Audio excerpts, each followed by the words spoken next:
Hello, मेरा नाम है आकाश कुमार मिश्रा। मैं आप सभी लोगों का स्वागत करता हूं अपने यूट्यूब चैनल देव फिजिक्स एकेडमी पर। आज मैं आप सभी लोगों के लिए लेकर के आया हूं क्लास 12 चैप्टर 2 का पार्ट 3। आज हम लोग इस वीडियो में इक्विपोटेंशियल सरफेस के बारे में पढ़ेंगे और इक्विपोटेंशियल सरफेस की कुछ प्रॉपर्टीज के बारे में जानेंगे। So let's start. अगर हम लोग बात करें इक्विपोटेंशियल सरफेस, तो इसके नाम से ही क्लियर है, इक्विपोटेंशियल यानी कि एक ऐसी सरफेस जिसके हर एक पॉइंट पर पोटेंशियल सेम होता हो। तो आइए देखते हैं। A surface with a fixed potential value at all locations on the surface is known as equipotential surface. For a single charge Q, the potential can be expressed as V is equal to KQ by R. अगर हमें किसी भी single charge के लिए equipotential surface draw करना चाहें तो इस चार्ज से इक्वल डिस्टेंस पे अगर मैं कई सारे पॉइंट्स ड्रॉ करता हूं, जैसे ए है, बी है, सी है, और इन सभी पॉइंट्स को अगर मैं मिला देता हूं तो हमारे पास एक स्फेरिकल सरफेस बन जाएगी। ये जो स्फेयर है इसकी रेडियस है आर। तो अगर इस स्फेयर की बात करें तो इसकी सरफेस पर हर एक पॉइंट पर जो पोटेंशियल होगा वो इक्वल होगा, क्योंकि इस चार्ज से जो डिस्टेंस होगी पॉइंट्स की वो क्या होगी, इक्वल होगी। जैसे ए बी सी ये जितने भी पॉइंट्स हैं इन सभी की जो डिस्टेंस होगी चार्ज से वो आर होगी। और अगर ये डिस्टेंस सेम है तो हम ये कह सकते हैं कि ए बी और सी इन सभी पॉइंट्स पर जो पोटेंशियल होगा वो भी सेम होगा। तो मैं ये कह सकता हूं कि इस चार्ज के रिस्पेक्ट में ये जो हमने एक स्फीयर ड्रॉ किया है वो एक इक्विपोटेंशियल सरफेस की तरह बिहेव करेगी। तो आइए हम लोग कुछ प्रॉपर्टीज के बारे में जानते हैं जो इक्विपोटेंशियल सरफेस की है। तो सबसे पहली प्रॉपर्टी के बारे में अगर बात करें तो work done in equipotential surface. तो अगर मैं ऐसा कंसीडर करूं कि ये हमारे पास एक इक्विपोटेंशियल सरफेस है जिसमें मैंने कोई भी पॉइंट कंसीडर किया, एक ए और एक दूसरा पॉइंट मैंने कंसीडर किया बी। अगर मैं ए पॉइंट से किसी भी चार्ज को बी पॉइंट तक लेकर के जाना चाहूं, ए पॉइंट से किसी चार्ज को मैं बी पॉइंट तक लेकर जाना चाहूं तो इसके लिए जो मैं वर्क करूंगा वो होगा WAB इज इक्वल टू 0। ये इक्विपोटेंशियल सरफेस की एक इंपॉर्टेंट प्रॉपर्टी है जिसका यूज हम लोग आगे भी करेंगे। तो आइए अगर मैं बात करता हूं कैसे, तो देखिए अगर मैं पॉइंट ए पर मैं अगर पोटेंशियल कहूं तो वो कितना होगा, वो होगा VA, और पॉइंट बी पर जो पोटेंशियल होगा वो होगा B। और अभी अभी हमने पढ़ा कि जो इक्विपोटेंशियल सरफेस होती है उसके हर एक पॉइंट पर जो पोटेंशियल होता है वो इक्वल होता है, जैसा कि हमने यहां देखा VA is equal to VB। तो इसको अगर हमें प्रूफ करना है तो हमने पोटेंशियल के लिए एक फॉर्मूला देखा था कि potential difference between B and A यानी कि VB minus VA is equal to work done from A to B per unit charge. यानी कि किसी भी एक यूनिट चार्ज को अगर पॉइंट ए से बी तक ले जाने के लिए जो भी मैं वर्क करूंगा वो उन दोनों पॉइंट्स के बीच पोटेंशियल डिफरेंस के इक्वल होता है। लेकिन यहां पर हमने कहा कि ये इक्विपोटेंशियल सरफेस है, इसका मतलब पॉइंट ए पर भी जो पोटेंशियल होगा वो सेम होगा किसके, पॉइंट बी के पोटेंशियल के, जिसको मैंने यहां पर V A is equal to V लिखा हुआ है।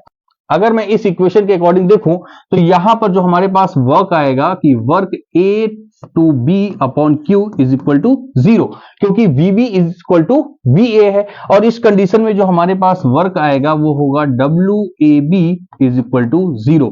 यानी कि मैं ये कह सकता हूं कि अगर इक्विपोटेंशियल सरफेस के हर एक पॉइंट पर पोटेंशियल सेम होता है तो यहां पर मैं जो भी वर्क डन करूंगा वो किसके बराबर होगा, 0 के बराबर होगा। यानी कि इक्विपोटेंशियल सरफेस पर किसी भी यूनिट चार्ज को अगर मैं पॉइंट ए से पॉइंट बी की तरफ लेकर के जाता हूं तो मैं कोई भी वर्क नहीं करूंगा, क्योंकि पोटेंशियल में कोई भी चेंज नहीं आएगा। क्योंकि मुझे पता है कि जो पोटेंशियल डिफरेंस होता है वो किसी भी यूनिट चार्ज पर किए गए वर्क के इक्वल होता है। लेकिन यहां पर जो पोटेंशियल है इक्विपोटेंशियल सरफेस की वजह से वो कितना है, सेम है। इस वजह से जो वर्क होगा वो 0 के बराबर होगा। ठीक है, तो ये हमारी सबसे इंपॉर्टेंट प्रॉपर्टी है। तो अगली प्रॉपर्टी के बारे में देखते हैं।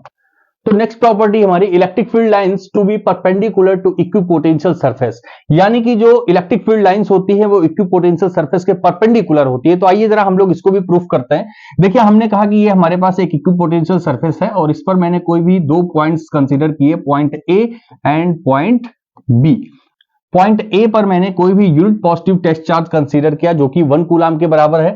अब इस चार्ज को मैं पॉइंट ए से अगर पॉइंट बी की तरफ लेकर के जाता हूं तो यहां पर अभी अभी हम लोगों ने देखा कि जो वर्क होगा फ्रॉम ए टू बी वो कितना होगा, वो 0 के बराबर होगा। लेकिन हमको पता है कि वर्क का एक और फॉर्मूला होता है, क्या होता है, F इंटू डी। अगर मान लीजिए कि मैं किसी भी टेस्ट चार्ज को पॉइंट ए के ऊपर प्लेस करूं तो इसके ऊपर एक इलेक्ट्रोस्टैटिक फोर्स लगता है। तो आप जरा बताइए कि जब मैं किसी भी चार्ज को किसी भी इलेक्ट्रिक फील्ड में रखता हूं तो उसके ऊपर इलेक्ट्रोस्टैटिक फोर्स कितना लगता है, तो उसके ऊपर लगने वाला जो इलेक्ट्रोस्टैटिक फोर्स होता है वो होता है QE के बराबर। यानी कि अगर मैं किसी भी चार्ज को किसी भी इलेक्ट्रिक फील्ड में प्लेस करूं तो उसके ऊपर जो लगने वाला इलेक्ट्रोस्टैटिक फोर्स होगा वो QE के इक्वल होता है। यहां पर Q कितना मैंने माना है, यहां पर मैंने Q यूनिट चार्ज माना है यानी कि 1 कूलाम।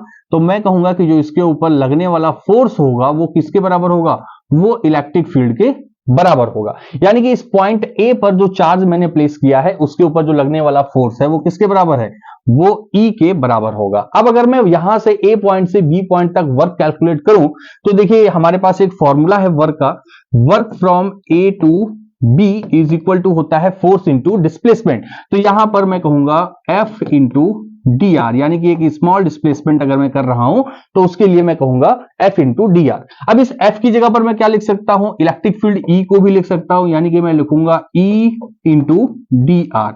अब चूंकि ये वेक्टर फॉर्म में है, अगर मैं इसको ओपन करूं तो ये हो जाएगा E D R cos theta, E D R cos theta, और ये किसके बराबर है, ये डब्ल्यू ए बी के बराबर है। अब देखिए जो हमने पिछली वाली प्रॉपर्टी पढ़ी है कि जो वर्क डन होगा फ्रॉम ए टू बी वो कितना होगा इक्विपोटेंशियल सरफेस के लिए, वो 0 होगा। यानी कि ये वाली जो वैल्यू हमारे पास है ये क्या होनी चाहिए, 0 होनी चाहिए।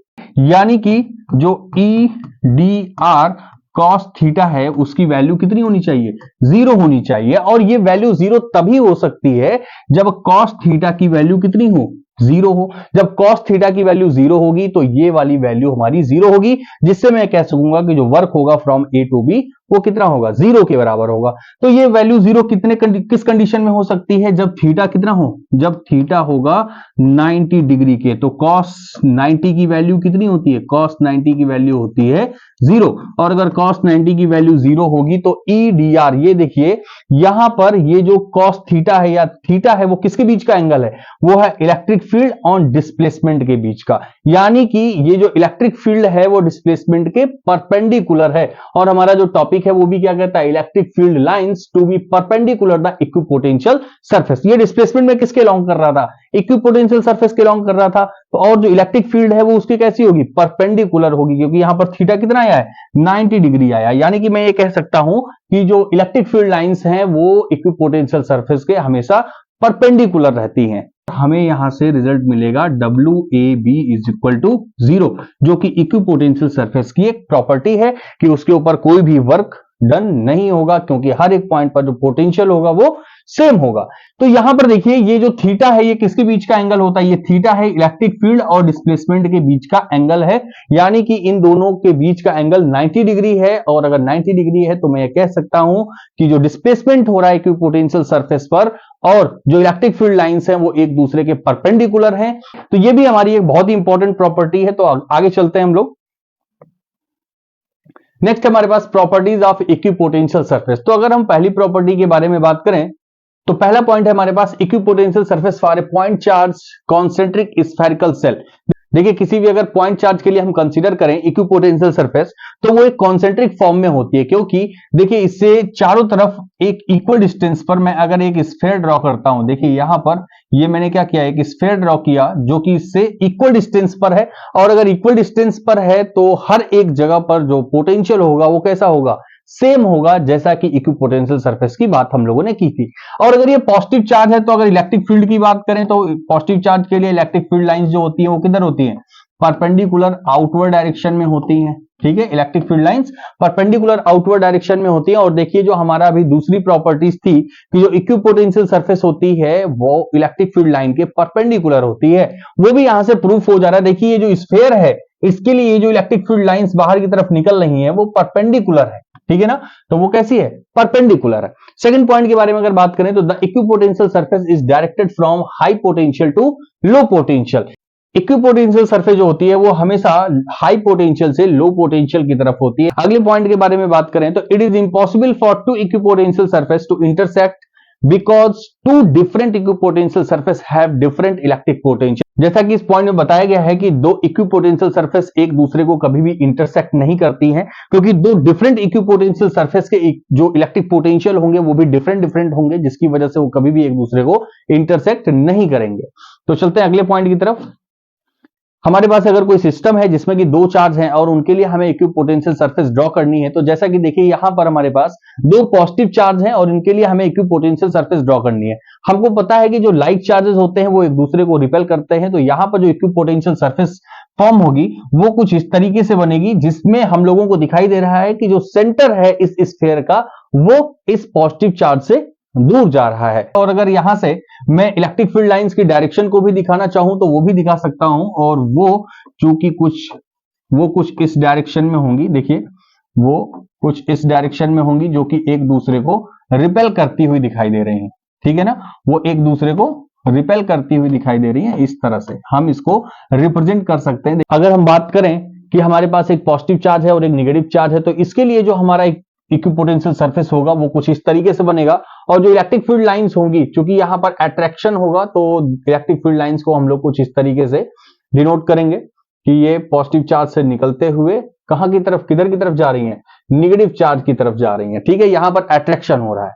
नेक्स्ट पॉइंट है हमारा, for uniform electric field the equipotential surface are plane normal to the X axis. अगर हम इलेक्ट्रिक फील्ड और इक्विपोटेंशियल सरफेस की बात करें तो जैसा कि अभी हमने पढ़ा था कि जो इक्विपोटेंशियल सरफेस होती है वो किसी भी इलेक्ट्रिक फील्ड के परपेंडिकुलर होती है। यहां पर देखिए अगर मैं यूनिफॉर्म की बात कर रहा हूं, देखिए यूनिफॉर्म इलेक्ट्रिक फील्ड की अगर बात करूं तो जो इक्विपोटेंशियल सरफेस के बीच की ये डिस्टेंस होगी वो भी क्या होगी, इक्वल होगी हर एक जगह पर। ये हर एक जगह पर क्या होगी, इक्वल डिस्टेंस होगी यूनिफॉर्म इलेक्ट्रिक फील्ड के लिए, और इस इलेक्ट्रिक फील्ड लाइन से परपेंडिकुलर होगी, वो कुछ इस तरीके से परपेंडिकुलर होगी। तो ये हमारे पास कुछ इक्विपोटेंशियल सरफेस के बारे में पॉइंट्स थे जिसके बारे में हम लोगों ने पढ़ा। अगर आपको अच्छा लगा तो प्लीज इसको लाइक करिए, शेयर करिए और सब्सक्राइब भी करिए। मिलते हैं हम लोग अगले वीडियो में। Thank you very much.